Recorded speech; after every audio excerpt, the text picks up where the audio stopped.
நல்லவர். நாம் வேதத்தை திருப்பிக் கொள்வோம். இன்றைக்கு நாம் ஆண்டுடைய வார்த்தையை தியானிக்கும்படி வாசிக்க வேண்டிய வேத பகுதி மத்தேயு சுவிசேஷம். புதிய ஏற்பாட்டை திருப்பிக் கொள்ளுங்க. புதிய ஏற்பாட்டு புஸ்தகம் மத்தேயு 22ஆம் அதிகாரம். மத்தேயு 22ஆம் அதிகாரம் அதனுடைய 39ஆம் வசனத்தை ஒருவர் வாசிக்க கேட்போம். இதற்கு ஒப்பாய் இருக்கிற இரண்டாம் கற்பனை என்னவென்றால், உன்னிடத்தில் நீ அன்பு கூறுவது போல பிறனிடத்திலும் அன்பு கூறுவாயாக என்பதே. ஆண்டுடைய நாமத்திற்கு மகிமை உண்டாகட்டும். நாம் வாசித்த அருமையான இந்த வேத பகுதி இரண்டாம் கற்பனை என்று இங்கே எழுதப்பட்டிருக்கிறது. முதல் கற்பனை, இரண்டாவது கற்பனை. நீங்கள் பழைய ஏற்பாட்டிலே வாசிக்கும் போது மோசேயின் மூலமாக எத்தனை கற்பனை கொடுக்கப்பட்டுச்சு? 10 கற்பனை, 10 கட்டளை கொடுக்கப்பட்டுச்சு. ஆனா ஆண்டவராகிய இயேசு கிறிஸ்து அவருடைய ஊழியத்தின் நாட்களில் அவர் அந்த 10 கட்டளையும் அந்த 10 கற்பனையும் 2 கட்டளைக்குள் அடக்கினார். அதுலதான் நாம் வாசித்த இந்த வேத பகுதி. இதற்கு ஒப்பாய் இருக்கிற இரண்டாம் கற்பனை என்னவென்றால், உன்னிடத்தில் நீ அன்பு கூறுவது போல பிறனிடத்திலும் அன்பு கூறுவாயாக என்பதே. நல்லா கவனிங்க. இது சொல்வது யாரு? ஆண்டவராகிய இயேசு. நல்லா கவனிங்க. இயேசு கிறிஸ்து அவருடைய பிள்ளைகளாய் இருக்கிற நமக்கு அவர் சொல்லிக் கொடுக்கிற அழகான ஒரு கற்பனையை பாருங்க. உன்னிடத்தில் அன்பு கூறுவது போல பிறனிடத்திலும் அன்பு கூறுவாயாக அப்படின்னு அழகாய் சொல்லி இருக்கிறார். இன்னைக்கு நாம் சிந்திக்க போகிற காரியம், தலைப்பு என்னன்னு சொன்னா, கிறிஸ்துவின் அன்பு. கிறிஸ்துவின் அன்பு அப்படிங்கிற தலைப்பின் கீழ் கர்த்தருடைய வார்த்தையை நாம சிந்திக்க போகிறோம். தேவன் நமக்கு கிறிஸ்துவின் அன்பின் ஆழங்களை நம்மோடு கூட கர்த்தர் போதிப்பாராக. ஒரு ஆமென் சொல்லுங்க. ஹல்லேலூயா. இது நாம சொல்லியே நீங்க சொல்லக்கூடாது. உங்களுக்குள்ளே ஆமென் என்ன செஞ்சிடணும்? வந்துடணும். ஆமென். கர்த்தருடைய நாமம் மகிமைப்படட்டும். ஏன் கிறிஸ்துவின் அன்பு அப்படிங்கிற ஒரு தலைப்பு நாம இதற்கு வைத்திருக்கிறோம் அப்படின்னா, நாம் வாசித்த வேத பகுதியில் சொல்லுவது ஆண்டவராகிய இயேசு கிறிஸ்து என்ன சொல்லுகிறார்? உன்னிடத்தில் நீ அன்பு கூறுவது போல பிறனிடத்திலும் அன்பு கூறுவாயாக அப்படின்னு சொல்றாரு. இதுல கொஞ்சம் ஆழமாய் நாம் சிந்திப்போமானால், உன்னிடம் பிறனிடம் அப்படிங்கிற 2 அந்த காரியத்திலையும் எதை நம்ம வெளிப்படுத்தணும்னு ஆண்டவர் சொல்றாருன்னா, கிறிஸ்துவின் அன்பை வெளிப்படுத்த வேண்டும் என்று சொல்லுகிறார். ஆமென் சொல்லுங்க. ஆண்டவராகிய இயேசு கிறிஸ்து கற்பனையில் சொன்ன வார்த்தையினுடைய முழு அர்த்தம் என்ன அப்படின்னா, நாம் அன்பு கூற வேண்டும், நம்மில் அன்பு கூற வேண்டும், பிறரிடத்திலும் என்ன செய்யணும்? அன்பு கூற வேண்டும். ஆனா அது அந்த அன்பு என்ன அன்பா இருக்கக்கூடாது? உலகத்தின் அன்பா இருக்கக்கூடாது, உலகத்தில் இருக்கிற அன்பா இருக்கக்கூடாது, கிறிஸ்துவின் அன்பா இருக்க வேண்டும். அல்லேலூயா. இப்படி சொல்லும் போது உங்களுக்கு ஒரு டவுட் வரும். அது என்ன உலகத்தில் இருக்கிற அன்பு, அது என்ன கிறிஸ்துவின் அன்பு? அதை தான் இன்னைக்கு தியானிக்க போகிறோம். அல்லேலூயா சொல்லுங்க. அதை தான் இன்னைக்கு என்ன செய்ய போறோம்? தியானிக்க போகிறோம். கர்த்தர் நல்லவர். கொஞ்சம் கவனிங்க. நம்ம எல்லாருக்கும் தெரிந்த ஒரு கதை ஒன்று உண்டு. என்ன கதை அப்படின்னா, முயல் ஆமை. ஆமா தானே? அது சின்ன வயசுல இருந்தே சொல்லி கொடுத்துட்டாங்க. ஒரு முயல் இருந்துச்சு, ஒரு ஆமை இருந்துச்சு. 2க்கும் பந்தயம் வச்சாங்க. அந்த பந்தயத்துல எது ஜெயிச்சிட்டு தெளிவா சொல்லுங்க பாப்பா. எது ஜெயிச்சிச்சு? ஆமை ஜெயிச்சிட்டு. முயல் ஜெயிச்சுதா? ஜெயிக்கல. ஏன் ஆமை ஜெயிச்சது அப்படின்னா, முயலுக்கு என்னது? ஒரு தற்பெருமை. நம்ம தான் என்ன செய்வோம்? ஜெயிப்போம் அப்படிங்கிற ஒரு தற்பெருமை. கடைசியில் கொஞ்சம் தூரம் ஓடி கொஞ்சம் களைப்பா இருக்குன்னு தூங்கிடுச்சு. அந்த கேப்ல எது ஜெயிச்சிருச்சு? ஆமை ஜெயிச்சிருச்சு. இந்த ஒரு கதையை நான் ஒரு புஸ்தகத்துல படிச்சேன். முடிஞ்சிருச்சுன்னு நினைச்சேன். இன்னும் கதை தொடருகிறதுன்னு போட்டுருக்காங்க. என்னடா அப்படின்னு எனக்கு ஒரு ஆச்சரியம்.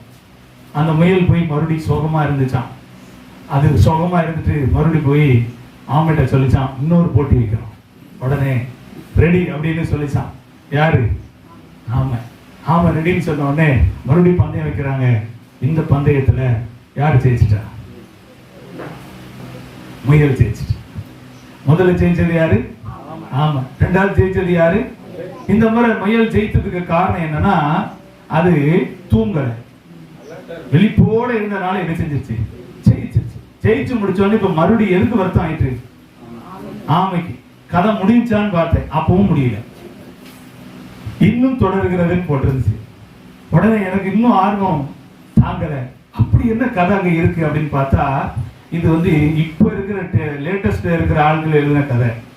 உடனே அந்த ஆமை சொல்லிச்சான், இனி ஒரு போட்டி வைப்போம், நீ சொன்ன மாதிரி மறுபடி நானும் ஒரு போட்டி வைக்கணும்னு விரும்புறேன், ஆனா பாதை நீ சொல்ற பாதை இல்ல, நான் சொல்ற பாதை அப்படின்னுச்சான்.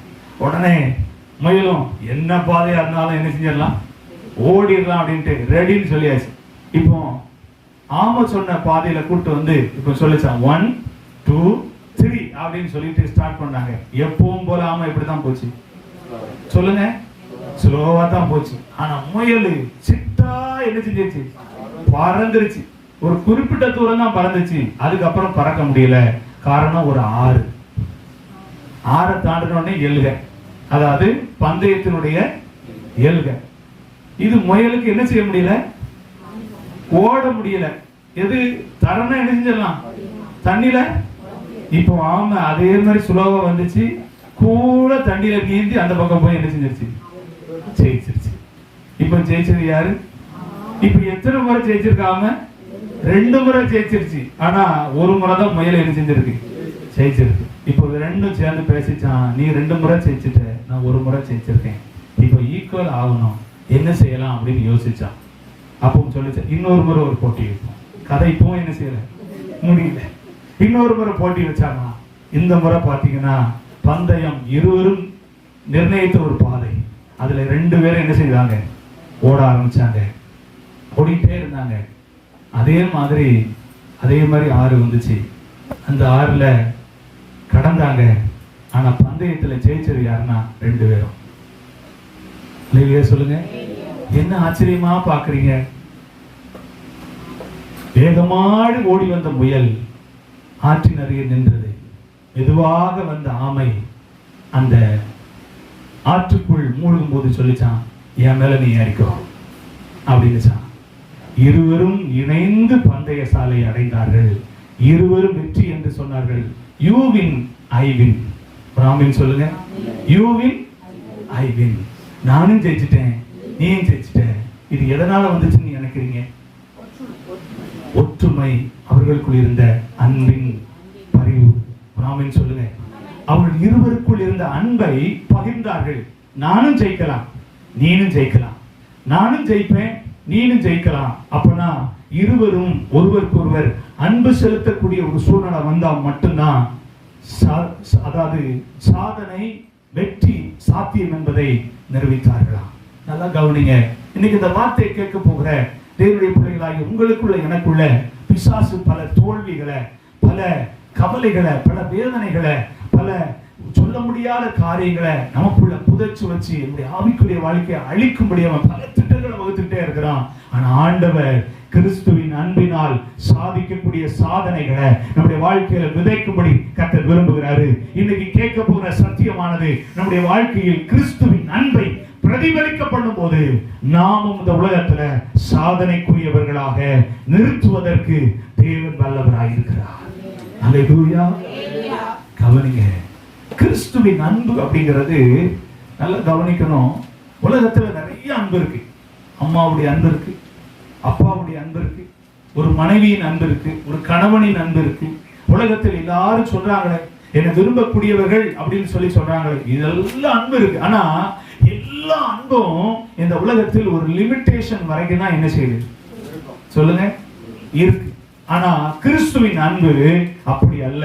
அந்த அன்பை உலக அன்பினால், உறவுகளின் அன்பினால் அளவிட்டு பார்க்க முடியவே முடியாது. அது அதை விட மேலான அன்பு. ராமன் சொல்லுங்களேன், எல்லாவற்றையும் விட மேலான அன்பு கிறிஸ்துவின் அன்பு. அதனாலதான் நீங்கள் நிருபத்தில் வாசிக்கும் போது சொல்லப்பட்டிருக்கிறது, விசுவாசம், நம்பிக்கை, அன்பு, இவைகளில் அன்பே பெரியது அப்படின்னு எழுதுறாரு. விசுவாசமும் நம்பிக்கையும் அன்பும் பெருசுன்னு நம்ம நினைச்சுக்கிட்டு இருக்கிறோம். ஆனா கொஞ்சம் ஆராய்ஞ்சு பார்த்தோம்னா அதுல எதுதான் பெருசு அப்படின்னா அன்பே பெரியது. அது என்ன அன்பு நினைச்சீங்க? நம்ம அப்பாவுடைய அன்பா, நம்ம அம்மாவுடைய அன்பா, இல்ல நம்மளோட பிறந்தாங்களே சகோதரர்கள் சகோதரிகள் அந்த அன்பா, இல்ல நம்ம மேல வச்சிருக்காங்கன்னு சொல்லி நினைச்சுக்கிட்டு இருக்கமே உலகத்தின் அன்பா, உறவுகளின் அன்பா? இல்ல, கிறிஸ்துவின் அன்பு ஒன்றுதான், அது பெரியது. அல்லேலூயா. அந்த அன்பினால் தான் இன்னைக்கு நாம எல்லாரும் இந்த இடத்துல உட்கார்ந்து இருக்கிறோம். ஆண்டவருடைய வார்த்தை கேட்கக்கூடிய ஒரு வாய்ப்பு நமக்கு கிடைச்சிச்சு. இல்லைன்னா நமக்கு அந்த பாக்கியம் கிடைச்சிருக்க வாய்ப்பே இல்லை. நம்மளை கொஞ்சம் ஆராய்ச்சி பார்ப்போமே, நம்முடைய வாழ்க்கையை கொஞ்சம் சீர்தூக்கி பார்ப்போமே, நம்முடைய சுபாவத்தை கொஞ்சம் நினைச்சு பார்ப்போமே, நம்முடைய செயல்பாடை கொஞ்சம் நாம சிந்திச்சு பார்ப்போமே, நம்முடைய வாழ்க்கை முறையை கொஞ்சம் நாம திருப்பி பார்ப்போமே. நிச்சயமா நாம இந்த உலகத்தில் வாழ்வதற்கு தகுதியற்றவர்களாக தான் இருந்திருக்க வேண்டும். ஆனா நம்மை தகுதிப்படுத்தினது கிறிஸ்துவின் அன்பு. ஆமென் சொல்லுங்களேன். ஆண்டவருடைய நாமத்துக்கு மகிமை உண்டாகட்டும். நல்ல கவனிங்க. அப்போ கிறிஸ்துவின் அன்பு நம்முடைய வாழ்க்கையில் ருசிக்கக்கூடிய ஒன்றாக இருக்க வேண்டும் என்பதை இன்றைக்கு பரிசுத்த ஆவியானவர் நமக்கு வலியுறுத்தி பேசுகிறார். இன்றையிலிருந்து உங்க வாழ்க்கையில எந்த அன்பின் மேல் அதிக ரசனை உங்களுக்கு வேண்டும்? கிறிஸ்துவின் அன்பின் மேல். கிறிஸ்துவின் அன்பின் மேல் உங்களுக்கு அதிகமான ரசனையும் அதிகமான விருப்பமும் உங்களுக்கு உண்டாகட்டும் அப்படின்னு சொல்லி தேவன் விரும்புகிறார். ஆண்டவருடைய நாமத்துக்கு மகிமை உண்டாகட்டும். அப்போ உலகத்தின் அன்பை எல்லாம் நம்ம பார்த்துட்டோம். ஆனா இன்னும் நம்ம வாழ்க்கையில ஒரு பூரணம் என்ன செய்யல? வந்துருச்சா? யாருக்காவது வந்திருக்குமா? நான் உலகத்துல நிறைய அன்பை பார்த்துட்டேன். அம்மா அன்பை பார்த்துட்டேன், அப்பா அன்பை பார்த்துட்டேன், சகோதரன் சகோதரி அன்பெல்லாம் பார்த்துட்டேன், சொந்தக்காரன் சொல்ற அன்பெல்லாம் பார்த்துட்டேன். கடைசியா சொல்றோம் அன்பெல்லாம் அன்பெல்லாம் பொய், அன்பெல்லாம் பொய் அப்படிங்கிறோம். அது ஒரு மாயை அப்படிங்கிறோம். அப்ப அதோட முடிஞ்சுச்சா? இல்ல. ஆண்டவர் அப்படிப்பட்ட ஒரு எம்டியோட நம்மளை வைக்க விரும்பல. அப்படிப்பட்ட நிலைமையில் இருக்கிற உங்களுக்கு எனக்கும் ஆண்டவர் புரிய வைக்கக்கூடிய ஒரு காரியம் என்னன்னா, கிறிஸ்துவின் அன்பை குறித்த அறிவு, கிறிஸ்துவின் அன்பை குறித்த அந்த உண்மையான தெளிவு நமக்கு வரணும்னு சொல்லிதான் கர்த்தர் நம்மோடு கூட பேசிக் கொண்டிருக்கிறார். ஆமென். கிறிஸ்துவின் அன்புதான் நம்முடைய வாழ்க்கைக்கு மிக முக்கியமான ஒன்று. கிறிஸ்துவை நேசிக்கிறவர்கள், கிறிஸ்துவின் அன்பின் மேல் பற்றுதலாய் இருக்கிறவர்களை உலகம் சொல்லுகிறது நீ யாரு? பைத்தியம் அப்படிங்க.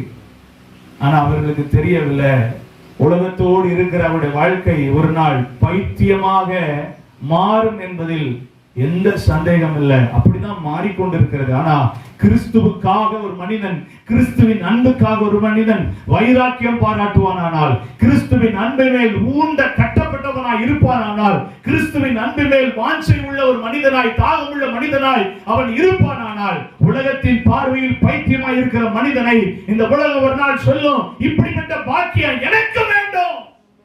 அல்லேலூயா. சொல்லக்கூடிய நாள் வரும். நீங்கள் பைத்தியம் என்று சொல்லப்படுகிற நாளை கண்டு பின்வாங்கி போக கூடாது. அது தற்காலம் நடக்கிற சம்பவம். இன்னும் நிறைய இருக்கு, இன்னும் நிறைய பார்க்க வேண்டிய இருக்கு, இன்னும் நிறைய கடந்து போக வேண்டிய இருக்கு, இன்னும் நிறைய நம்முடைய வாழ்க்கையுடைய அன்பில மூழ்கி அப்படி அன்பினால் பெறக்கூடிய எத்தனையோ மேன்மையான காரியங்களை நம்முடைய கண்கள் பார்க்க வேண்டி இருக்கிறது. ஆமென் சொல்லுங்க. நம்முடைய வாய் அறிவிக்க வேண்டி இருக்கிறது. ஆமென் சொல்லுங்க. அதை கர்த்தருடைய வாழ்க்கையில காண செய்வாராக. 3 காரியங்களை உங்களோடு கூட நான் பேச கர்த்தருடைய ஆவியினால் ஏவப்படுகிறேன். முதலாவது காரியம் ஸ்தோத்திரம். ரோமர் புஸ்தகம் 5ஆம் அதிகாரம் 8ஆம் வசனத்தை வாசிக்கும் போது ஒருவர் வாசிப்போம். ரோமர் 5:8 வாசிப்போம். நாம் பாவிகளாய் இருக்கையில் கிறிஸ்து நமக்காக மரித்ததினாலே தேவன் நம்மேல் வைத்த தமது அன்பை விளங்க பண்ணினார். முதலாவது கிறிஸ்துவின் அன்பின் ஒரு முக்கியத்துவமான ஒரு காரியத்தை நாம் அருமையான வேத வசனத்தில் வாசித்தோம். இது என்ன அன்பை நமக்குள் சுட்டி காட்டுகிறது அப்படின்னு நீங்க பாத்தீங்கன்னா, யோவான் 15ஆம் அதிகாரம் அதனுடைய 12ஆம் வசனத்தை வாசிக்கும் போது அங்கே அழகாய் இங்க சொல்லப்பட்டிருக்க பாருங்க. யோவான் 15:13 நான் உங்களில் அன்பாயிருக்கிறது போல நீங்களும் ஒருவரில் ஒருவர் அன்பாயிருக்க வேண்டும் என்பதே என்னுடைய கற்பனையாய் இருக்கிறது. ஒருவன் தன் சிநேகிதனுக்காக ஜீவனை கொடுக்கிற அன்பிலும் அதிகமான அன்பு ஒருவரிடத்திலும் இல்லை. நல்ல கவனிங்க. நான் வாசித்த அருமையான இந்த வேத பகுதி, 2 வேத பகுதியிலும் ஒரு காரியத்தை ஆழமாக நாம் சிந்திக்க முடிகிறது. முதல் பகுதியில வாசிச்சோம், நாம் பாவிகளாய் இருக்கையில் கிறிஸ்து நமக்காக மரித்ததினால் அவருடைய அன்பை விளங்க பண்ணினார் என்று வாசி. எப்படி விளங்க பண்ணினார் அப்படிங்கிறதுக்கு அந்த கேள்விக்கான அர்த்தம் தான் யோவான் 15:13 கீழே உள்ள வசனங்களை அந்த பகுதிகளை வாசிக்கும் போது சொல்லப்பட்டிருக்கு. ஒருவன் தன் சிநேகிதனுக்காக கொடுக்கிற அன்பு, அது எப்படிப்பட்ட அன்பு? உயிரை பணைய வைக்கிற, உயிரை தியாகம் பண்ணுகிற அன்பு.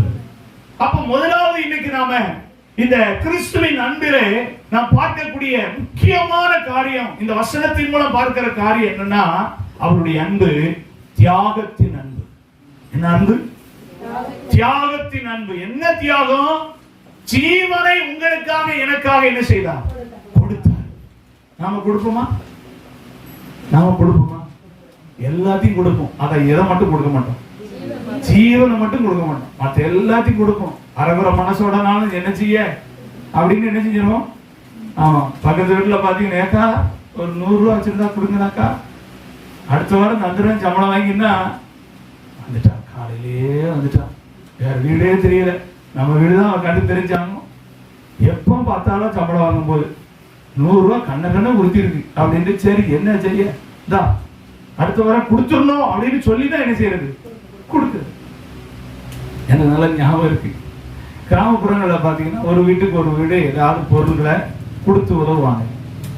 சில வீட்டில இருந்து காப்பி வரும், சில வீட்டில இருந்து சாம்பார், கூட்டு இதெல்லாம் வரும். கிராமங்கள்ல அப்படி ஒரு நல்ல ஸ்பெஷல். பட்டணத்துல இருந்து கேட்கிற உங்களுக்குலாம் அந்த பாக்கியம் கிடைக்காது. அல்லேலூயா.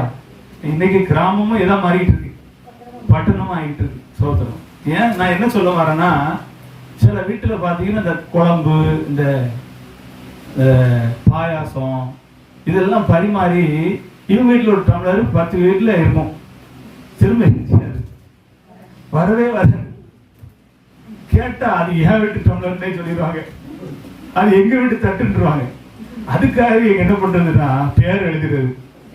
ஆமா, பாக்கியம் அப்படின்னா பாக்கியம்னு எழுதி ஆமா கொடுத்துறது. கொடுத்துட்டு அடுத்து டம்ளர் வரலன்னா, ஏமா இல்ல என்னக்கா டம்ளர் வரலைன்னா, டம்ளரா வீட்டு டம்ளரா அப்படின்னு கொண்டாங்க, பாக்கியம்னு எழுதியிருக்கா பாப்போன்னு என்ன செய்யறது? பார்த்து பத்தியா பாக்கியம்னு இருக்கு பத்தியா, ஏன் டம்ளர் நான் அன்னைக்கு கொடுத்தேன் உனக்கு ஞாபகம் இல்லை. எல்லாம் கவனிங்க, உலக பொருட்களை எல்லாம் என்ன செஞ்சிடலாம்? கொடுத்துடலாம். ஆமா தானே, கொடுத்துடலாம். ஆனா எதை கொடுக்க முடியாதுன்னா, நம்முடைய ஜீவனை இன்னொருத்தங்களுக்கு என்ன செய்ய முடியாது. ஆனா உங்களுக்காக எனக்காக இயேசு தம்முடைய ஜீவனை கொடுத்தார்.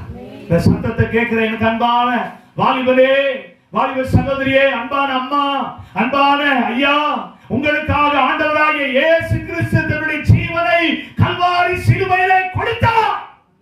அவர் கொடுத்ததினால் இன்னைக்கு நாங்கள் அந்த அன்பை விலையேறப்பட்டதாய் பார்க்கிறபடினால கிறிஸ்துவின் அன்பு எங்களுக்கு போதும் என்று சொல்லுகிறோம். இந்த கிறிஸ்துவின் அன்பு உங்களுக்கும் தேவை என்பதை உங்கள் ஆத்மாவிலே கர்த்தர் உணர்வை தருவாராக.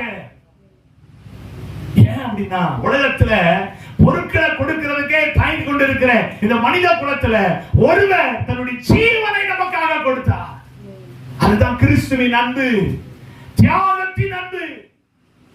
இன்னைக்கு நம்முடைய தேசத்துல சில தியாகிகளை கொண்டாடுறோம். விடுதலை போராட்டத்துக்கு தன்னை தியாகமாய் கொடுத்தவர்களை இன்றைக்கு கொண்டாடுகிறோம். நல்லதுதான், அவர்களுடைய ஒரு செயலை கண்டு நம்ம கொண்டாடுகிறோம். ஆனா அவர்களுடைய செயல்கள் மதிக்கப்படக்கூடியதுதான், இல்லைன்னு சொல்லல. ஆனா அதனுடைய வாழ்க்கையில் மறுவாழ்வை கொடுத்ததா என்று நாம ஆராய்ந்து பார்த்தா நிச்சயமா அது ஒரு கேள்விக்குறிதான். எத்தனை பேர் மதிக்கிற நாம மறுவாழ்வு கொடுத்ததுன்னு சொல்லி நம்மளால உரிமையா சொல்ல முடியாது. ஆனா ஒருவர் மாத்திரம், ஆண்டவராகிய இயேசு கிறிஸ்து நமக்காக கல்வாரி சிலுவையில தன்னை பலியாய், எப்போ தெரியுமா? பாவிகளாய் இருக்கையில். அதான் வசனம் ரொம்ப அழகா சொல்லப்பட்டிருக்கு. நாம் எப்படி இருக்கும்போது? பாவிகளாய் இருக்கும்போது. நல்லவங்களுக்கு நாம நிறைய கொடுத்து உதவுவோம். அவங்க ரொம்ப நல்லவங்க, அந்த அக்கா ரொம்ப நல்லவங்க, அவங்களுக்கு என்ன செய்யலாம்? கொடுக்கலாம்.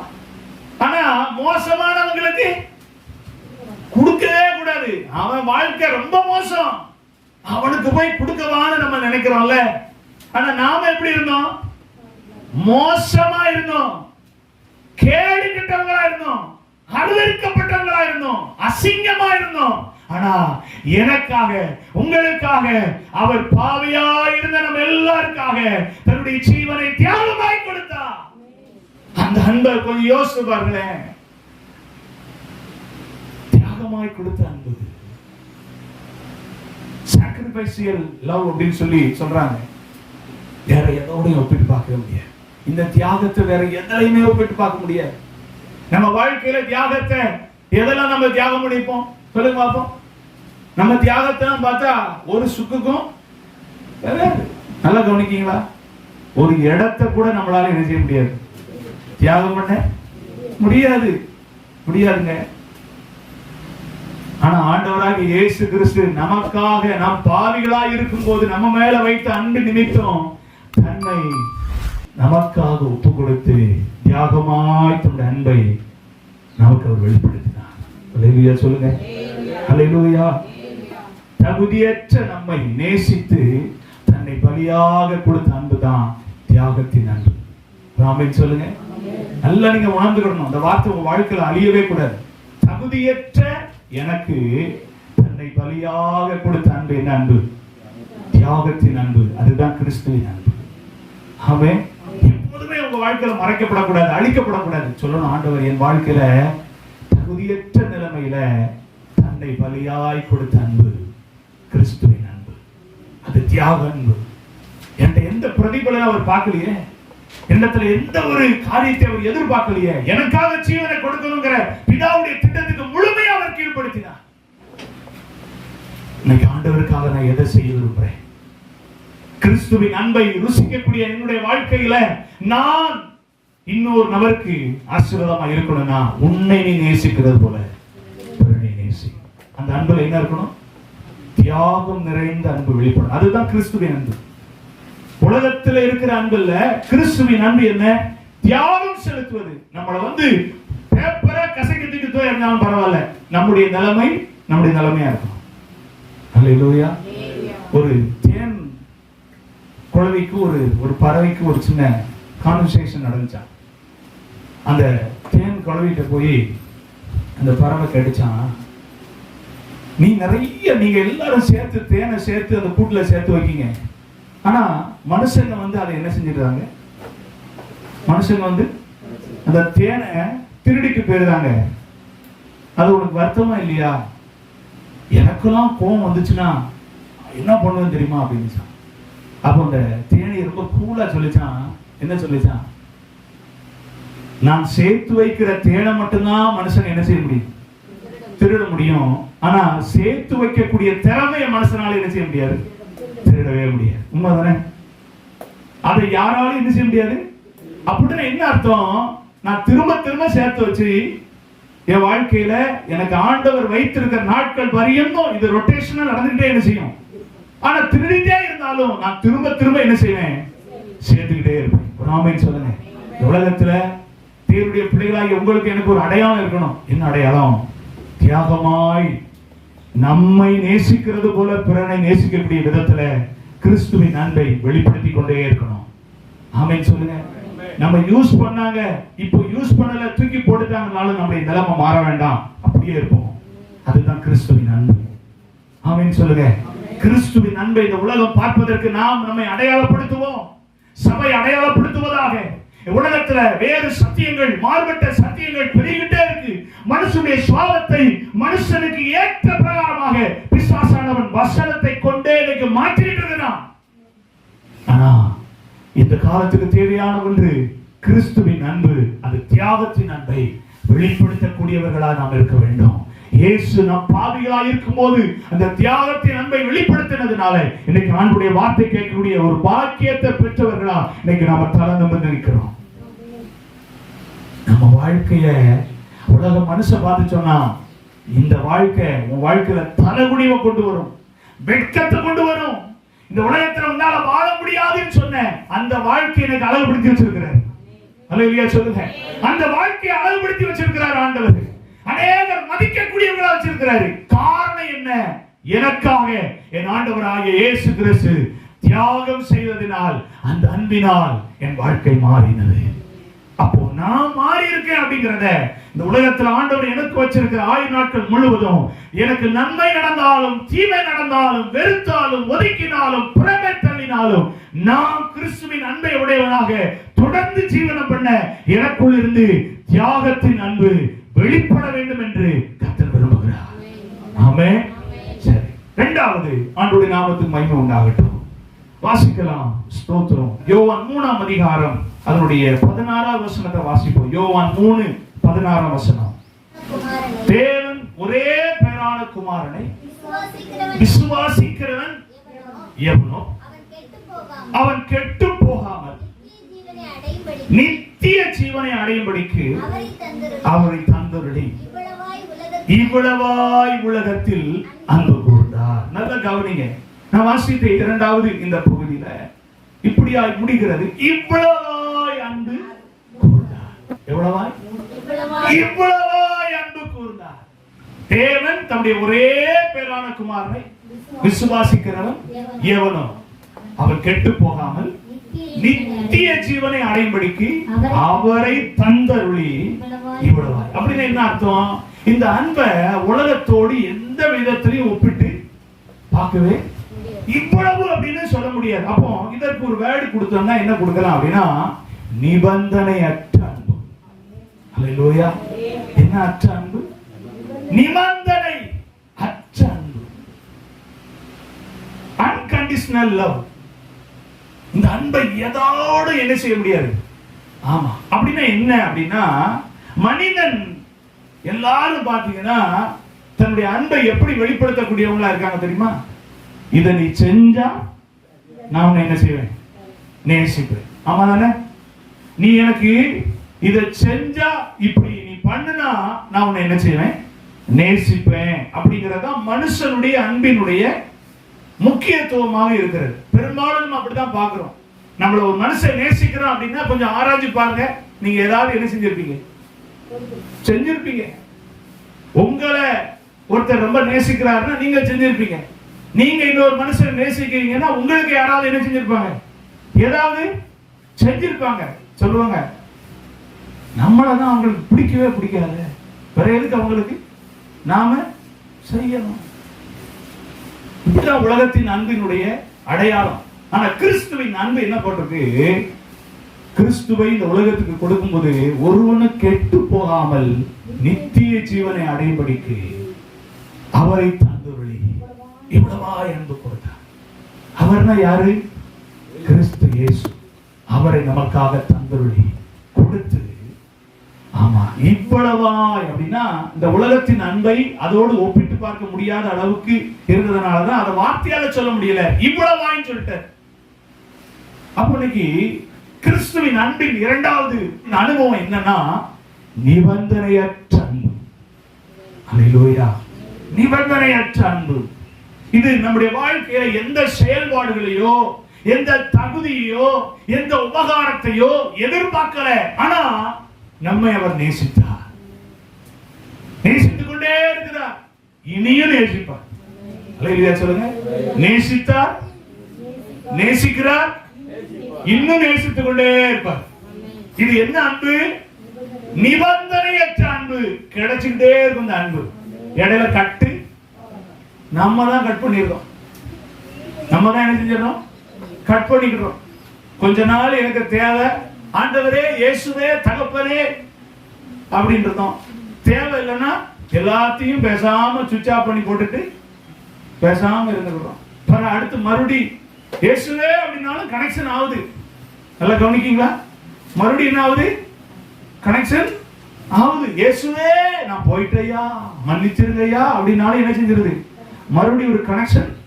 நீங்க லூக்கா சுவிசேஷம் 15ஆம் அதிகாரத்தில் 17 இருந்து 24 வரைக்கும் உள்ள பகுதிகளை நீங்க வாசித்து பார்த்தீங்கன்னா ஒரு மனிதன், அதாவது ஒரு குமாரன் தகப்பனுடைய அன்பை நிராகரித்து தகப்பனுடைய அன்புக்கு தூரமான காரியத்தை செய்து துன்மார்க்கமாய் வாழ்ந்து தன்னுடைய ஆஸ்திகளை அழித்து போட்டு மறுபடியும் திரும்ப வரான்.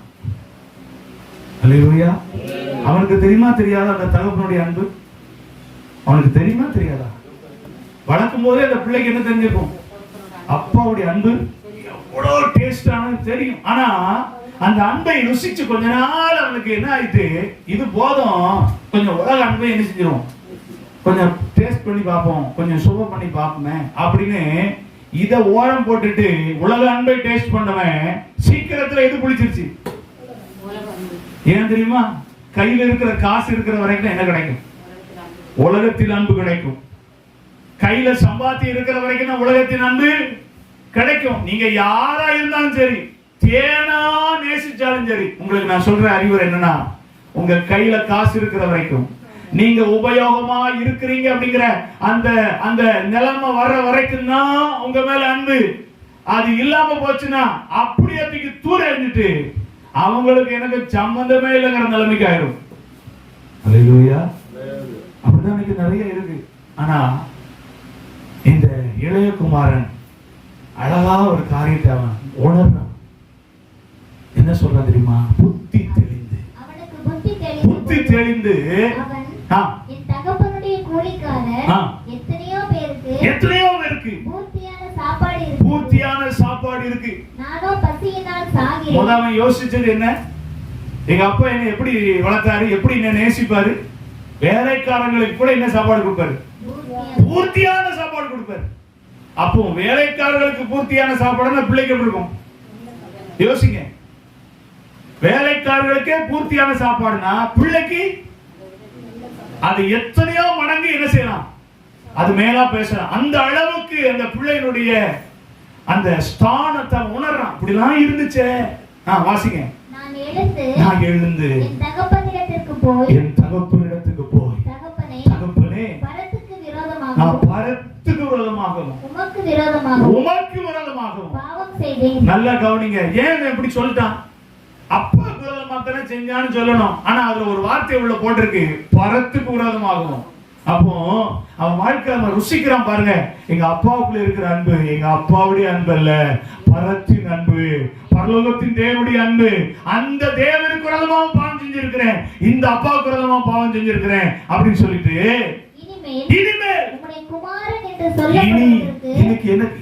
எனக்கு என்ன தகுதி இல்ல, குமாரன் சொல்வதற்கு தகுதி இல்ல, உம்முடைய கூலிக்காரர் வேலைக்காரர்கள் ஒருவனாக நல்லா கவனிங்க. இவன் சொல்லல, இவ்வளவு என்ன செய்யறான்? நினைக்கிறான். இவ்வளவு நினைக்கிறான். இப்ப இதுக்கு அப்புறம் தான் சொல்ல போறான். இவ்வளவு நினைச்சிட்டான், அடுத்து சொல்ல போறான். வாசிங்க.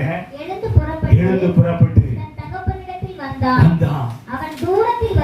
அவன் தூரத்தில் வரும்போது அவனை கண்டு மனதுருகி ஓடி, நல்ல கவனிங்க, அவனை கண்டு மனதுருகி ஓடி அவன் கழுத்தை கட்டிக்கொண்டு அவனை முத்தம் செய்தான். குமாரன் தகப்பனை நோக்கி, தகப்பனே, பரத்துக்கு விரோதமாகவும் உமக்கு முன்பாகவும் பாவம் செய்தேன். இனிமேல் உம்முடைய குமாரன் என்று சொல்லப்படுவதற்கு நான் பாத்திரன் அல்ல என்று சொன்னான். அப்பொழுது தகப்பன் தன் ஊழியக்காரரை நோக்கி நீங்கள் உயர்ந்த வஸ்திரத்தை போட்டு இவனுக்கு உடுத்தி இவன் கைக்கு மோதிரத்தையும் கால்களுக்கு பாதரட்சைகளையும் போடுங்கள். நல்லா கவனிங்க. போதும், நல்லா கவனிங்க. இவன் அங்க இருந்து வரும்போதே தகப்பன் இவனை கண்டோன்னு என்ன பண்றாரு? ஓடி போய் மனதுருகி அவனை கட்டி அணைக்கிறாரு, அவனை முத்தமிடுறாரு. அவன் வாயில இருந்து ஒரு வார்த்தை என்ன செய்யறாரு? அப்ப அந்த தகப்பன் எந்த அளவுக்கு நேசிக்கிறாரு. இந்த வார்த்தையை கேட்கிற எனக்கு அன்பான தேவ பிள்ளையே, நீங்க எந்த நிலைமையில இருந்தாலும், எந்த அளவுக்கு உங்க வாழ்க்கை அந்த கேடு அடைந்திருந்தாலும், எந்த அளவுக்கு அலங்கோலமா இருந்தாலும், எந்த அளவுக்கு மோசமா இருந்தாலும், நான் கிறிஸ்துவை விட்டு தூரம் போயிட்டேன், நான் கிறிஸ்துவுக்கு எனக்கும் சம்பந்தமே இல்லை, நான் கிறிஸ்துவின் அன்பை நான் அலட்சியப்படுத்திட்டேன், என் வாழ்க்கை அந்த ஆயிட்டுன்னு சொல்லி புலம்பிக் கொண்டிருக்கிற உங்களை பார்த்து ஆண்டவர் சொன்னாரு, மறுபடியும் வரணும், இந்த அன்பை நோக்கி ஓடி வரணும். உங்க வாழ்க்கையில ஏற்பட்ட அந்த பாதிப்பை சரி செய்வதற்கு நான் தகப்பனிடத்துல போகணுங்கிற உணர்வு வந்தா போதும். தகப்பன் உங்க மேல மனதுருகி உங்களை கட்டி அணைச்சு, எந்த நிலைமையில இருந்தாலும், எப்பேற்பட்ட அசிங்கமா இருந்தாலும், அவர் உங்களை கட்டி அணைக்கக்கூடிய அன்புள்ள தகப்பனாய் அவர் இருக்கிறார். ஹல்லேலூயா. கட்டி அணைச்சு அவனை முத்தமிட்டு ஒரு வார்த்தையும் பேசல, இவன் தான் பேசுறான். ஆனா அதுக்கப்புறமும் அவன்கிட்ட அந்த வார்த்தையை குறிச்சு ஏதாவது ஆர்குமெண்ட் பண்ணாரா? நம்மளா இருந்தா என்ன செஞ்சிருப்போம்? அட முட்டா பயல, அறிவிக்கட்ட பயல, இல்ல நீ இந்த வயிற்றுல தானே பிறந்த, உங்க அம்மா வயிற்றுல தானே பிறந்த, ஒருத்தர் நல்லா இருந்திருக்கான், நீ ஏன் அப்படி வளர்ந்த அப்படின்னு 4 வார்த்தையை பேசிட்டு சரி வா, சரி சரி. நம்ம அன்புக்கும் ஆண்டோடைய அன்புக்கும் எவ்வளவு வித்தியாசம் இருக்கு பாருங்க. நம்ம அன்பு நிபந்தனையோடு செய்யக்கூடிய அன்பு, ஆனா அவருடைய அன்பு நோ, நிபந்தனையே கிடையாது. அவன் சொல்லுங்க, ஆண்டோடைய நாமத்துக்கு மகிமை உண்டாகட்டும். அன்லிமிட்டடான அன்பு. அவன்கிட்ட வேற ஒண்ணும் பேசல, நேரா வேலைக்காரனை பாக்குறாரு. இவனுக்கு என்ன கொண்டு வா? விலை உயர்ந்த வஸ்திரத்தை அவனுக்கு போடு, அவன் கைக்கு மோதிரத்தை போடு, அவன் காலுக்கு பாதரட்சியை போடு. இப்போ என் மகன் இல்ல, நீ போட்டனாவே யாரு? ஆமென் சொல்லுங்க.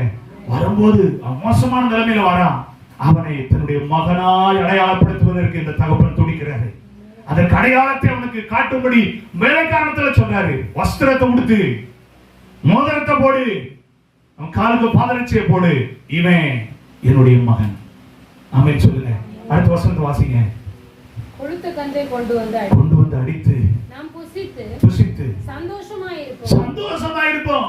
என் குமாரனாகிய இவன் மரித்தான், திரும்பவும் உயிர்த்தான், காணப்படாம போனான், திரும்பவும் காணப்பட்டான். அப்படியே அவர்கள் சந்தோஷப்பட தொடங்கினார்கள். என்ன பட தொடங்கினாங்க? என்ன சந்தோஷம் இல்ல, அந்த வீடு ஒரு கல்யாண குளமா ஆயிடுச்சு. பயங்கரமான சந்தோஷம், விருந்து, பயங்கர விருந்து. என்னத்துக்கு? கெட்டு போன ஒருத்தர் வீட்டுக்கு வந்தாரு. அல்லேலூயா சொல்லுங்க. நம்ம வீட்டுல விருந்து எப்ப நடக்கும்? நல்ல விசேஷத்துக்கு தான் விருந்து. ஆனா இங்க எப்படி நடக்குது விருந்து? வாழ்க்கையை துளைத்தவன், ஆஸ்தியை அழித்தவன், தகப்பனுக்கு அவப்பேரை உண்டாக்கினவன், அப்படிப்பட்ட மனுஷன் வீட்டுக்குள்ள வந்துட்டான், அவனுக்கு விருந்து நடக்கு. இன்னைக்கு ஆண்டவர் தீர்க்கதரிசனம் உங்களோட பேசுறாரு. உங்க வாழ்க்கையை அழித்துக் கொள்ள வேண்டாம். மனசாட்சியில வேதனைப்பட்டு நொந்து கொண்டு இருக்கிற அன்பான வாலிபனே, அன்பான வாலிப பிள்ளையே, குடும்பமே, உங்களை பார்த்து ஆண்டவர் சொல்றாரு, தூரம் போனவங்களை தூக்கி எடுக்க ஆண்டவர் துடிக்கிறார். தூரம் போனவங்க வாழ்க்கையை மறுபடியும் தூக்கி எடுத்து அழகுபடுத்தவர் விரும்புறாரு. வந்துருங்க. பிசாசின் பிடியில சிக்கி உங்க வாழ்க்கையை அழிக்க முடியவன் எத்தனை படுகிறான், அவனுடைய கட்டுகளை கர்த்தர் அழுத்து நிர்மலமாக்குவாராக. அல்லேலூயா. கவனிங்க. அவன் உள்ள வந்த உடனே அவனுக்கு உயர்ந்த வஸ்திரத்தையும் மோதிரத்தையும் பாதரட்சியும் கொடுத்து விருந்து கொண்டாடி அவனை பார்த்து சொல்றாரு, மரிச்சான், உயிர்த்துட்டான், காணாம போனா, இப்ப காணப்பட்டுட்டான். சந்தோஷப்படுவோம். அல்லேலூயா. நிபந்தனையற்ற அன்பை கிறிஸ்துவின் அன்பிலே காண முடியும். உலகத்தில் எங்கேயும் காண முடியாது, கிறிஸ்துவின் அன்பில மட்டும்தான் காண முடியும். அந்த அன்பை நம்முடைய வாழ்க்கையில பிரதிபலிக்கக்கூடியவங்களா இருப்போம். ஆமென் சொல்லுங்க. அல்லேலூயா. இயேசு கிறிஸ்து இந்த உலகத்துல நம்ம மேல அன்பு வைத்து திரும்ப திரும்ப பாவம் செய்த நமக்காக அவர் என்ன செய்தார்? அந்த அன்பை வெளிப்படுத்திக் கொண்டே இருந்தாரு. இந்த உலகத்துல நீங்களும் நான் அநேகரை நாம குற்றவாளிகளா, பாவிகளா சித்தரிக்கிறோம்ல. ஆமாதானே? நாம் நீதிமானாகவும், நாம் பெரிய பரிசுத்தவானாகவும், நாம் வேதத்தில் தேறினவர்களாகவும், இந்த உலகத்துல நாம மட்டும்தான் நீதிமானா இருக்கிறோம் அப்படிங்கிற அந்த ஒரு பெரிய அடையாளத்தை உடையவர்களாகவும் எத்தனை பேரை குற்றவாளிகளா பார்க்கிறோம். ஆனா நம்ம வாழ்க்கையில எத்தனை சறுக்கல் உண்டு, நம்முடைய வாழ்க்கையில எத்தனை வீழ்ச்சி உண்டு, நம்முடைய வாழ்க்கையில எத்தனை தோல்விகள் உண்டு, நம்முடைய வாழ்க்கையில எத்தனை விழுகைகள் உண்டு. ஆனா அவைகள் எல்லாவற்றிலும் கிறிஸ்துவின் அன்பே நம்மை தூக்கி நிறுத்தினது, கிறிஸ்துவின் அன்பே நம்மை தகுதிப்படுத்தினது, கிறிஸ்துவின் அன்பே நம்மை இந்த இடத்துக்கு கொண்டு வந்து நிறுத்தினதுன்னா நாம மற்றவர்களை குற்றவாளிகளா பார்க்கிற அந்த பார்வையை நம்முடைய வாழ்க்கையில மாற்றுவோமாக. பாவிகளை பார்க்கிற பார்வையை நாம் மாற்றுவோமாக. நம்மை தூக்கி எடுத்தவர் நமக்கு முன்னால இருக்கிறவர்களை தூக்கி எடுக்க வல்லவராய் இருக்கிறார். அல்லேலூயா. நிபந்தனையற்ற அன்பை நாம பெற்றிருப்போமானா நமக்கு முன்னால இருக்கிறவங்களுக்கும் தேவன் கொடுக்க வல்லவரா என்பதை நாம ஜெபத்தில் வெளிப்படுத்தக்கூடியவங்களா இருப்போம். அல்லேலூயா. குற்றவாளியா தீர்க்கிறதுனால ஒரு மனுஷன் சீக்கிரமா நல்ல மனுஷன் ஆக முடியவே முடியாது. குறையை கண்டுபிடிச்சு தம்பட்ட அடிப்பதனால் இந்த உலகத்துல எந்த மனிதனும் நீதிமான மாற போறது இல்ல. அவன் இன்னும் 10 பேர் தான் அசிங்கமாக்குவான். ஆனா கிறிஸ்துவின் அன்பை ஒரு இருதயத்தில் ருசிக்கக்கூடிய ஒரு சிறு ஜெபம் பெரிய மாற்றத்தை கொண்டு வரும். ஆமென் சொல்லுங்க. அல்லேலூயா. குறை சொல்வதனால் பிரயோஜனம் அல்ல, குறையை தேவ சமூகத்தில் சொல்வதனால் பிரயோஜனம் இருக்கு. ஆமென். மனிதனிடத்துல சொல்லுவதனால் இன்னும் அந்த பாவம் பெருகவும், ஆனா தேவனிடத்துல நம்ம சொல்லும் போது அந்த பாவத்துக்கான முற்றுப்புள்ளியை கர்த்தர் வைப்பாரு. ஹல்லேலூயா. அப்ப நிபந்தனையற்ற அன்பை ஆண்டவர் ஸ்தோத்திரம் வெளிப்படுத்துவதை நம்முடைய வாழ்க்கையில பார்த்து அந்த அன்பிலே பயணிக்க ஆண்டவர் நமக்கு உதவி செய்வாராக. மூன்றாவது, கர்த்தருடைய நாமத்துக்கு மகிமை. ஸ்தோத்திரம். வாசிப்பீங்கன்னா லூக்கா சுவிசேஷம் அதனுடைய 19ஆம் அதிகாரம் 1ஆம் வசனம் முதல் அதனுடைய 10ஆம் வசனம் வரைக்கும் உள்ள சம்பவங்களை நீங்க வாசித்து பார்த்தீங்கன்னா அங்கே சகையனுடைய வாழ்க்கை குறித்து சொல்லப்பட்டிருக்கிறது. அவன் எப்படிப்பட்டவன் என்று சொல்லப்பட்டிருக்கிறது? ஆயக்காரனுக்கு தலைவன் என்று சொல்லப்பட்டிருக்கிறது. அவனுக்கு தலைவனும் ஐஸ்வர்யவானுமாய் இருந்த சகேயு எனப்பட்ட ஒரு மனுஷன் இருந்தான். நல்ல கவனி. ஆயக்காரர், ஐஸ்வர்யவான், இப்படி எல்லாம் அவனுக்கு ஒரு பெரிய அந்தஸ்து இருக்கு. ஆனா அவனுடைய வாழ்க்கையில ஒரு விருப்பம், பணத்தை பார்த்தாச்சு, சொத்து சுகத்தெல்லாம் பார்த்தாச்சு, உறவுகள் எல்லாம் பார்த்தாச்சு. ஏன்னா பணம் இருக்கும்போது உறவுகள் தானா என்ன செஞ்சிடும் சொல்லுங்க? வந்துடும். அதுல ஆட்டோமேட்டிக்கா வந்துடும். பணம் வேணும், சொத்து வேணும், சுகம் வேணும்னா உறவு தானா கூடிக்கும். அது அந்த உலகம். ஆனா அதை விட ஆண்டவர் நம்மகிட்ட எதிர்பார்க்கிறது என்ன? கிறிஸ்துவுக்காக வைராக்கியம் பாராட்டுகிற ஒரு வாழ்க்கை வேணும். ஆமென் சொல்லுங்க. ஹல்லேலூயா. அது இருந்துச்சுன்னா எத்தனை சொத்தை ஆண்டவர் தருவாரு, எத்தனை பதவியும் தருவாரு, எத்தனை மேன்மை ஆண்டவர் நமக்கு தரும். ஆமென். நாம சேர்த்து கொடுக்கணும்னு நினைக்கிறதெல்லாம் பிடிக்கிறோம். ஆனா ஆண்டவரா தருகிறது ஒண்ணும் பிடிக்காது. அது கடைசி வரைக்கும் நிலைச்சிருக்கும்.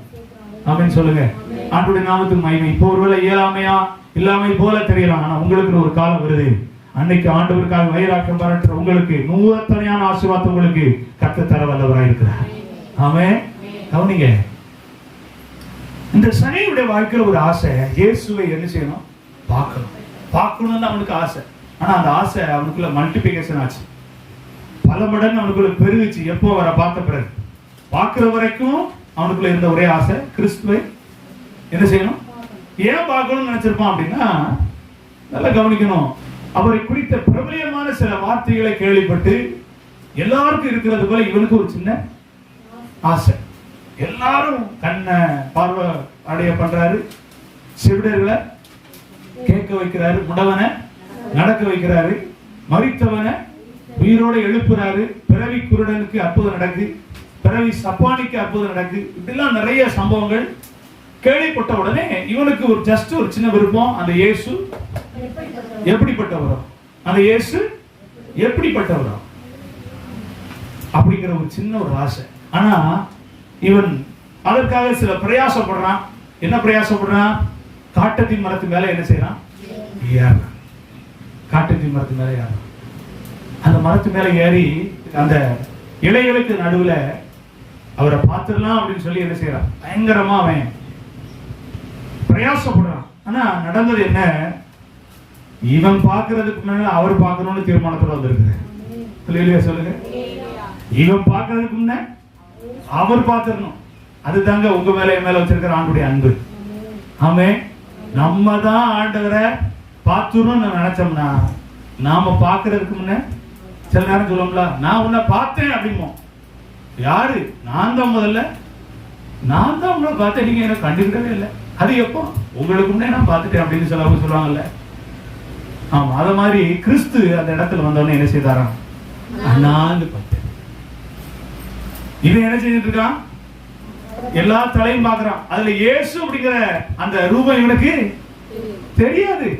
எல்லா தலையும் தான் பார்க்கறான். ஒரே கருப்பு தலையா தெரியுது, சில தலையில ஏதோ கெட்டி இருக்க தலை, இதெல்லாம் பார்க்கறான். ஆனா குறிப்பிட்ட அந்த இடம் வந்த உடனே இயேசு கிறிஸ்து என்ன செய்தாராம்? அண்ணாந்து பார்த்துட்டு சொல்றாரு, சகைவே சீக்கிரம் இறங்கி வா. ஏன் திரும்ப சொன்னாரு? ஏன் சொன்னாரு சொல்லுங்க பாப்போம். இயேசு கிறிஸ்து ஏன் அண்ணாந்து பார்த்துட்டு சகைவே சீக்கிரமா இறங்கி வந்தாரு?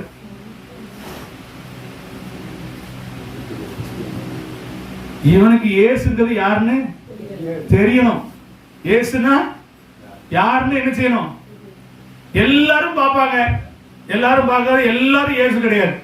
இவனோடு பேசுகிறவர் தான் இயேசு. இவன் பேரை சொல்லி கூப்பிடுறவர் தான் இயேசு. இன்னைக்கு எல்லாம் எனக்கு வேணும் அப்படின்னு சொல்ற ஆட்கள் நிறைய இருக்கு. எல்லாம் வேணும்னா அதுக்காக நம்ம வாழ்க்கையில எல்லாம் வேணும்னா நம்ம வாழ்ந்துட்டு இருக்கிறோம். நமக்குன்னு தேவையானதை மட்டும்தானே செலக்ட் பண்றோம். சில ஆட்களுக்கு சைவமா இருக்கிறாங்க, சிலவங்க அசைவமா இருக்கிறாங்க, சிலவங்க நாங்க ரெண்டும் சாப்பிடுவோம் அப்படிங்கிற ஆளுக்கு இருக்காங்க. அதுக்காக ரெண்டையும் மடங்கு அள்ளி தட்டி உள்ள புசிக்க முடியுமா? இங்க இருக்கிற உறுப்பு என்ன செய்யணும்? சரியா செயல்படணுமே. அது ஃபங்க்ஷன் ஆகுறது தடுமாறிட்டுனா பிறகு அவ்வளவுதான். எங்க போய் தான் படுத்துக்கணும்? பெட்டில போய் தான் படுத்துக்கணும். பிறகு வாழ்ந்து இருக்கணும். கேட்டா என்னாச்சு? Food poison. ஐயா சாப்பாடு நல்லது தானையா? சாப்பாடு நல்லது தானே? அதுல என்ன தப்பு அப்படின்னா, அளவுக்கு மிஞ்சிட்டுன்னு வைங்களேன், அது நஞ்சாவே மாறிடும். ஆமென் சொல்லுங்க. ஆமா ஆமா, அது உண்மையில நஞ்சா மாறிடும். நல்லா கவனிங்க. அப்போ எல்லாரும் பார்த்திருப்பாங்க, ஆனா எல்லாரும் சகைவிட்ட பேசியிருப்பாங்களா? இயேசு ஒருவர் மட்டும் பேசுறாரு, கரெக்டா பேசுறாரு. அவன் பேரை சொல்லி, சகைவே சீக்கிரமா இறங்கி வா, இன்னைக்கு உன் வீட்டுல தங்க வேண்டாம். அப்ப இவன் புரிஞ்சுக்கிட்டான், இது யாரு?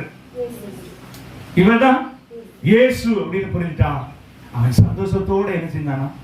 அப்படிதானே போட்டிருக்கு, அவன் சந்தோஷத்தோட. நல்லா கவனிங்க. இந்த சம்பவம் நடந்துகிட்டே இருக்கும்போது அடுத்த ஒரு சம்பவம் நடக்கு. அவனை சுத்தி இருக்கிற ஆட்கள் எல்லாம் சொல்றாங்க, இவன் யாரு? இவன் ஒரு பாவியான மனுஷன், இவன் அயோக்கியன், இவன் ஆயக்காரன் தான், படு கில்லாடி, புடிங்கிருவான் ஒரு ஆள்கிட்டையும். ஆமா, புடிங்கிருவான். அப்படிப்பட்ட ஆளு இவன் வீட்டுக்கு இயேசு போறாரு. இவருக்கு தராதரமே தெரியலையா? நல்லா கவனிங்க. இயேசு கிறிஸ்து நம்ம வாழ்க்கையில வந்ததுக்கு உலகம் நம்மளை பார்த்து கொடுத்த கமாண்ட் என்னதான்? நம்மளா நல்ல ஆள் இல்லையா? நம்ம குடும்பம் நல்ல குடும்பம் இல்லையா? நம்ம வீட்டுல உள்ளவங்களா நல்லவங்க கிடையாதா? இவன் வீட்டுக்கா அப்படின்னு சொன்னாங்களே. இன்னைக்கு ஆண்டவர் நம்மளை எப்படி வச்சிருக்கிறார்? ஒரு ஆமென் சொல்லுங்க. ஏன் நம்மளை நேசிச்சாரு? ஏன் நம்ம அன்பு வச்சாரு அப்படின்னா, நம் வாழ்க்கையை மாற்றுவதற்காக நம்ம அன்பு வச்சார். ஆமென் சொல்லுங்க. அப்ப மூணாவது அன்பு என்ன அன்பு? மாற்றுகிற அன்பு. என்ன அன்பு? மாற்றுகிற அன்பு. அப்படின்னு என்ன? இந்த சகைவை பார்த்தாரு, பேசினாரு, வீட்டுக்கு போனார். இதுதான். இது எதனால நடந்துச்சுன்னா, அவன் மேல் வைத்த அன்பினால் நடந்த அந்த சம்பவங்கள். இது அவன் பார்க்க பார்க்க பார்க்க அவனுக்கு ஒரு மாற்றம் வர ஆரம்பிச்சிட்டு. என்ன மாற்றம் வந்துச்சு தெரியுமா? எல்லாரும் சொல்றாங்க பாவிங்கிறாங்க, ஆனா இவரு அந்த அந்த சாயலை அவரு கொஞ்சம் கூட என்ன செய்யலன்னா மாற்றல. என்ன சாயல? எல்லாரும் பாவிங்கும் போது கொஞ்சமா அவருடைய முகத்துல மாற்றம் வருமா? நம்மளையும் இவர் பாவியா பாப்பாரோ நினைச்சு பாக்குறான், ஆனா அவருடைய முகத்துல என்ன இல்ல? அப்படி ஒரு மாற்றமே இல்ல. அவர் சாதாரணமா கேஷுவலா பாக்குறாரு, அவரை நேசிக்கிற தன்மையோட பாக்குறாரு. இது இவனுக்குள்ள ஒரு பெரிய மாற்றத்தை உண்டாக்குச்சு. எல்லாரும் என்ன வேதமா பாக்குறாங்க, என்ன வேற விதமா நேசிக்கிறாங்க, ஆனா இவர் மட்டும் என்னை மாற்றக்கூடிய ஒரு அன்பினால் என்னை கவர்ந்து கொண்டாரே. ஆமென் சொல்லுங்க. கிறிஸ்துவின் அன்பு உங்களை என்னையும் மாற்றக்கூடிய அன்பு. ஹல்லேலூயா. அந்த அன்பு சரியாய் புரிந்தோமானால் நம்முடைய வாழ்க்கை மாறும். நம்முடைய வாழ்க்கை மாறிதாகும். நம்முடைய நிலைமைகளை உணர்வோம். நமக்குள்ள இருக்கிற குறைகளை ஆராய்வோம். எனக்குள்ள இது ஆகாதுன்னு சொல்லி நம்மை விட்டு அப்புறப்படுத்துவதற்கு நம்ம செயல்படுவோம். அதுதான் கிறிஸ்துவின் அன்பினுடைய தொழில்.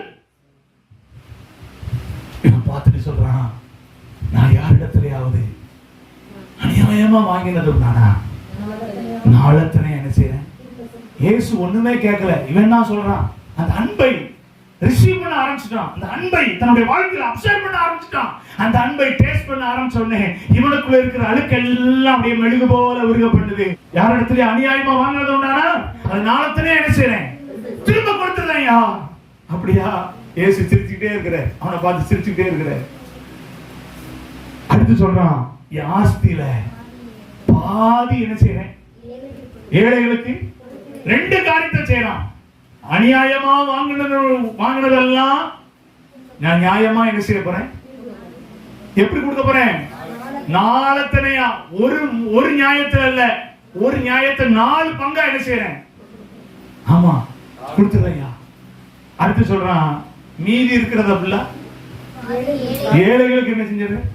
பசியோட பட்டினியோட இருக்கிறவங்களுக்கு எல்லாம் கொடுத்துறையா. இப்போ இவனுக்குள்ள அந்த மாற்றத்தை எல்லாம் உருவாக்குனது என்ன நினைக்கிறீங்க? கிறிஸ்துவின் அன்பு. ஆமென் சொல்லுங்க.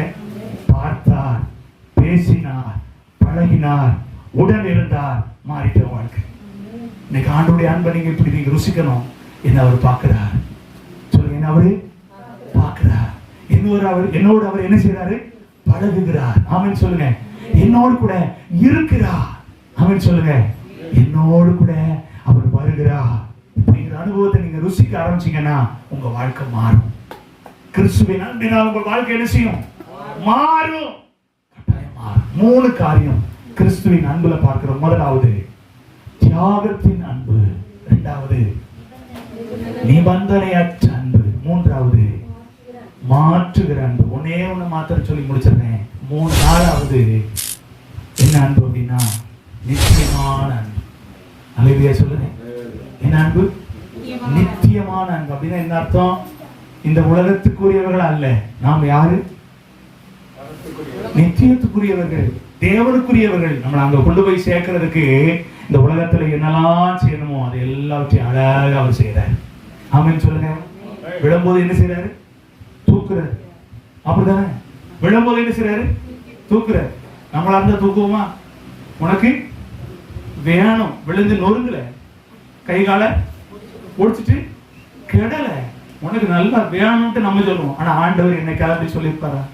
தூக்குற, என் பிள்ளை விழுந்துட்டா, நீ விழுந்துட்டியோ, காயப்பட்டுட்டியோ, நான் காயம் கட்டுறேன், நான் உனக்கு ஆறுதலா இருக்கிறேன் அப்படின்னு தூக்குறாரு. தூக்கி எடுக்கிறாங்க. உங்களை நீ தூக்கி எடுக்கக்கூடிய நித்தியமான அன்பு உள்ளவரை நம்ம ருசிக்கணும். எத்தனை தான் நம்மளை தூக்கி எடுத்திருக்கிறாரு, எத்தனை சூழ்நிலையில நம்மளை தூக்கி எடுத்திருக்கிறாரு. நமக்கு நம்பிக்கைலாம் போச்சு. இனி நான் எழும்புவனா? என்னால எழும்ப முடியுமா? இதுல நான் விழுந்துட்டேன், அவ்வளவுதான், முடிஞ்சிச்சு நினைச்சோம். ஆனா நிச்சயமான அன்பு உங்களை என்ன செஞ்சுச்சு? தூக்கி எடுத்தது. ஆமென் சொல்லுங்க. மறைந்துருச்சோ நினைச்சோம், அவருடைய அன்பு என்ன செய்யல? மறையவே இல்லைங்க. விலகிருச்சோ நினைச்சோம், அவருடைய அன்பு என்ன செய்யல? விலகவே இல்லை. ஆண்டவர் மறுபடியும் சொல்றாரு, நான் உன்னை நேசிக்கிறேன், நான் உன்னை நேசிக்கிறேன். திரும்ப திரும்ப சொல்லிட்டே இருக்கிறாரு, திரும்ப திரும்ப சொல்றாரு. ஜெபம் இல்லாம இருந்தோம், ஆனா ஆண்டவர் சொல்றாரு, நான் உன்னை நேசிக்கிறேன் அப்படிங்கிறாரு. ஆராதனைக்கு நமக்கு ரொம்ப தூரமா இருந்தோம், ஆண்டவர் சொல்றாரு, நான் உன்னை நேசிக்கிறேன் அப்படிங்கிறாரு. கிறிஸ்துவனுடைய அந்த வேத வசனங்களை புரிந்து கொள்ளாம, வாசிக்காம எத்தனை போக்கா இருந்தோம், அப்போ சொல்றாரு, நான் உன்னை நேசிக்கிறேன், நான் உன்னை நேசிக்கிறேன்.